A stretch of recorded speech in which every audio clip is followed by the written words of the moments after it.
मरहूम सरदार साहब का घराना, ये एक दूसरे के खिलाफ हो ही नहीं सकते।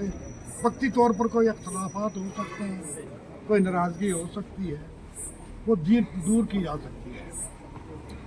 बाकी रहा सवाल ये कि ये सियासत तो बड़ी छोटी चीज़ है ना, और ये सियासत भी नहीं है। आज हम सियासत में नहीं, आज हम अपनी कम्युनिटी के लिए, और इस वक्त हमारी कम्युनिटी ऐसे नहीं लगे। मैं अपने माजूद साथियों से अमीर साहब की रहनुमाई में आप इकट्ठे होकर अपनी कौम के इस जज्बे को आगे ले जाओ और इस कौम का जो हक है वो उसको दिलाओ। हम किसी के हक की तरफ नहीं देखते, ना किसी का हक हम लेना चाहते हैं। खुदा वो दिन न लाए जो हक अपना है बरकरार, लेकिन हम अपना हक लेना चाहते हैं, लेना चाहते हैं और लेना जानते हैं।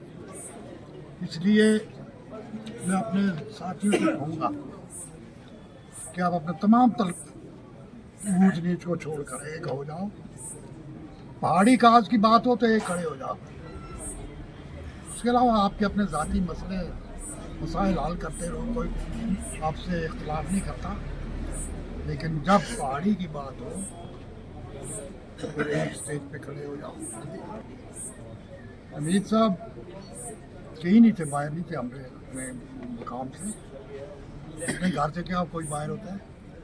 ऐसे इख्तलाफ हो सकते हैं मुझसे या मेरी किसी साथी से, नाराज़गी थी वो दूर होगी, अल्लाह ना किया अपने घर में वापस आ गए, और इंशाअल्लाह अब हमारा ये घर मजबूत है, और भी अगर कोई पीछे रह गया उसको भी लाएंगे और मजबूत करके आगे बढ़ेंगे।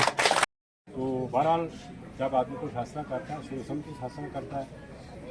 जब शोएब मलिक ने फार्म भरा तो मैं साथ था, इसमें तो शक नहीं। जब हालात वाक़यात हमने देखे, इर्द गिर्द सब नज़र मारी, तो हम इन सिर खोजे कि बीजेपी ने हमारे साथ एक जो नेकी लगाई है, वो 70 साल में जिस हुकूमत पर हमें कोई यकीन नहीं था, कोई अतबार नहीं था, कोई भरोसा नहीं था, और उस घर से अगर हमें फ़ायदा मिला, वो घर हमें किसी लीडर को आगे करे।